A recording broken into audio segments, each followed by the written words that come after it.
শবে বরাতের আমল কি? শবে বরাত অর্থাৎ যেটাকে হাদিসের ভাষায় বলা হয়েছে মধ্য শাবানের রাত, শাবানের মধ্য রজনী, 14ই শাবান দিবাগত রাত।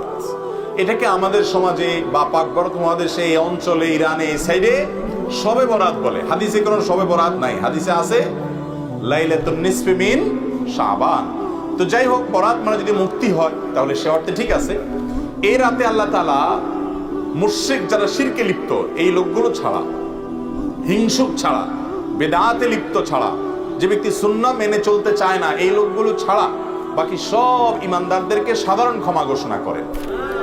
আল্লাহর সাধারণ ক্ষমা ঘোষণা পাওয়ার জন্য যদি বলেন যে মধ্য শাবান রাত বা যেটাকে শবে বরাত বলি আমরা, এই হাদিসে যেটাকে মধ্য শাবান রাত বলা হয়েছে, সে রাতের আমল যদি বলেন, তাহলে আমি বলবো শিরক থেকে মুক্ত হন, হিংসা থেকে, বিদ্বেষ থেকে, শত্রুতা থেকে মুক্ত হন, কারোর পিছে লাগালাগি করেন না, অন্তরে কারোর প্রতি ক্ষোভ হিংসা থাকলে, শত্রু থাকলে মুছে ফেলান, পরিষ্কার হয়ে যান এবং বিদআত থেকে মুক্ত হয়ে যান, সুন্নাতকে আঁকড়ে ধরেন।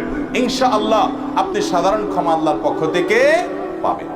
কথা কি বুঝাতে পারছি? এছাড়া যদি এরাতে কেউ ব্যক্তিগতভাবে আমল ইবাদত করে, অন্য রাতেও করে, এরাতে আল্লাহ ক্ষমা করেন, এতটুকু অন্তত হাদিস দ্বারা সাবেত অবশ্যই আছে। সেই বিষয়টা লক্ষ্য করে, রাতের ফজিলত একেবারে উড়িয়ে দেওয়ার মতো না, সে বিষয়টিকে লক্ষ্য করে যদি কেউ ব্যক্তিগতভাবে আমল ইবাদত করে, বিদআতি কোনো রূপ পরিগ্রহ না করে, তাহলে সে তার জন্য জায়েজ আছে। কিন্তু আমাদের দেশে যেটা হয়, শবে বরাত মানে হলো মসজিদে দলবদ্ধভাবে জিকির করতে হবে, দোয়া করতে হবে, দলবদ্ধভাবে অনেক কিছু করতে হবে, নফল বিশেষ করে সুন্নাত আমল এটা একা একা করার যেগুলো, সেগুলো একা একাই করতে হবে। যেগুলো দলবদ্ধভাবে করার কোনো নির্দেশ নাই, সেগুলোকে দলবদ্ধভাবে করলে সেটা ভুল হবে। মসজিদে ঢোকার সময় দোয়া পড়তে হয়, আল্লাহুম্মা ইফতাহ লি আবওয়াবা রাহমাতিক। এই দোয়াটা পড়ার জন্য যদি মসজিদের দুয়ারে ইমাম সাহেব, মুয়াজ্জিন সাহেব সহ সব মুসল্লি সাহেবরা দাঁড়িয়ে হাত তুলে আল্লাহর কাছে সবাই মিলে দোয়া করে, আল্লাহুম্মা ইফতাহ লি আবওয়াবা রাহমাতিক, সমস্যা হবে, এরপরে মসজিদে ঢুকে, এটা কি সুন্নাত হবে না সুন্নাতের খেলাফ হবে? ঠিক একই ভাবে এই রাতে নবী করিম সাল্লাল্লাহু আলাইহি সাল্লাম, সাহাবায়ে কেরাম, সালাফ থেকে মসজিদে এসে দলবদ্ধভাবে কোনো দোয়া ইবাদত বন্দেগী ভাবে আমরা যেভাবে করি, এরকম করার কোনো বর্ণনা পাওয়া। অতএব এটাকে আমরা যদি সিস্টেম বানিয়ে নেই, তাহলে সেটা কোনো শরিয়া স্বীকৃত কোনো পদ্ধতি হতে পারে না।